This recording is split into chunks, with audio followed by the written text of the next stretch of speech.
Hey guys, just wanted to give you a quick update. Made it back out to the range today to put some more shots down on the targets with the P-07. And let me tell you, the more I shoot this gun, the more I just love it. It reminds me of just a smaller, little lighter version of that Shadow 2 in so many ways. Yeah, this is starting to be my go-to gun right here. We put 400 rounds through it today at the range. Just some 115 grain ball ammo from Remington, and we had some Fiocchi left over from a big order that I had laying around. So normally I try to go to bulk ammo or Lucky Gun or something like that, just so I don't have to go get 1,000 rounds and put them in the shopping cart at Academy Sports or wherever, Walmart and all that kind of stuff. So anyways, the gun shot amazing. We did have one failure to feed. And on that note, my brother called me up out of the blue and wanted to know what I was up to, and he had his son with him, my nephew, 13-year-old. And they're avid fishermen, but they don't do a whole bunch of shooting. We've taken them to the skeet fields and shot some sporting clay, so they've got some, my brother's got a lot of shotgun experience, but not his son. So I said, yeah, we're gonna go shoot. I need to get some rounds down this gun. He said, you mind if we tag along? And I said, no problem. So we rented my nephew a 22 just to get him somewhat familiar, get him comfortable just behind a pistol, even though he shot BB guns and airsoft and that kind of stuff. So he's kind of got the general idea, but until you get out there behind something with some capability, you just never know. So anyway, he handled himself great in a professional manner. Was happy to see that. After he ran through the 100 rounds of the 22, he just caught him looking at me shoot the 9mm, and I told him, I said, you shoot it if you want to, if you think you're comfortable and ready. And he gave me the nod, and I watched him shoot the 22 enough and how he was handling that. I said, okay, just give it a good squeeze, and just kind of tried to give him a few pointers. It's kind of tough to teach somebody in the range with all the shots and stuff going on. If we had a little bit more preparation, I told my brother, I said, we're at the house where we've got a quieter, more controlled environment. We'll start going over some more fundamentals, stance, grip, just eyes on target, this kind of thing. But for a first day and first outing at the range, I think he did absolutely fantastic. Definitely a little excited in the beginning just to squeeze the trigger off, but a lot of us are like that, just want to get out there and just ring shots off. And we found out that when the target was close, the shots came quicker, but once we started moving that target out a little further, yeah, the shot started slowing down just a little bit, started making sure he took his time. But anyway, we had one failure to feed. He was behind the gun when it happened.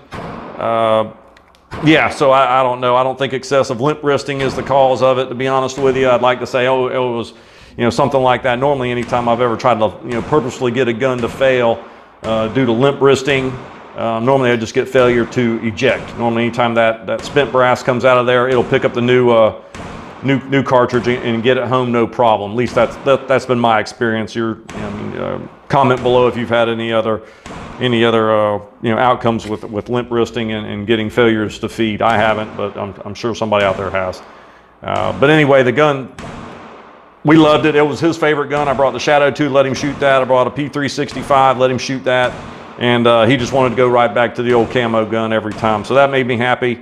I was happy to get him out there and shoot it. And yeah, anytime we can get kids off the couch, get them out from behind the laptop, the Xbox, tablet, phone, just to get them out and involved in doing something.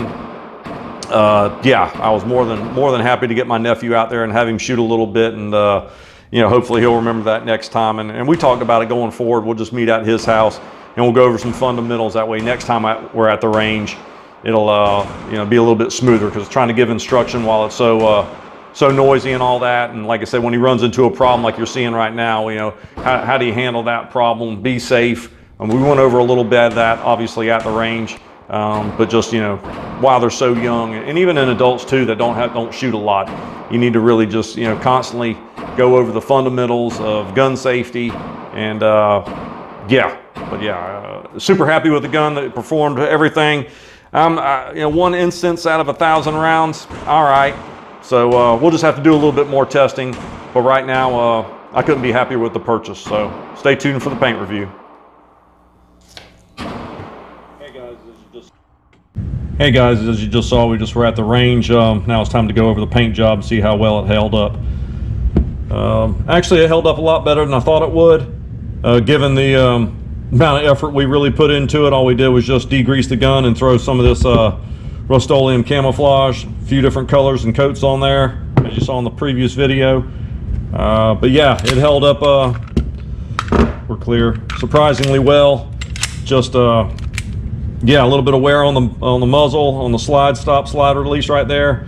Definitely some wear on the back of the grip, the Talon grips right there. But in all fairness, when we shot the gun, we really just, actually when we painted it, we just came across in this manner here.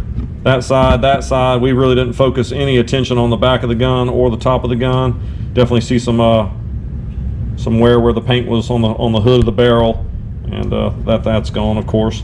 Yeah, the trigger fared well, just a little bit there. I mean, you just see direct around all the sharp edges where they're going to be, you know, where you're just not going to get a good concentration of paint. All these little edges where you put the gun down, hold it, it's just going to get knocked around right on here on the trigger guard.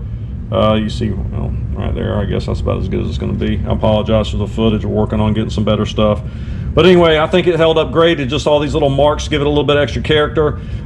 Shooting the gun with the paint on there definitely gives it a little bit of grip. The Talon grips with the rubber membrane have a good tacky feel, but just that little bit of paint for whatever reason, almost when you drive your hand into it, you definitely coming off of it, it definitely kind of sticks in there with that paint for sure. So other than that, I think it held up great. I wouldn't hesitate in doing another paint job.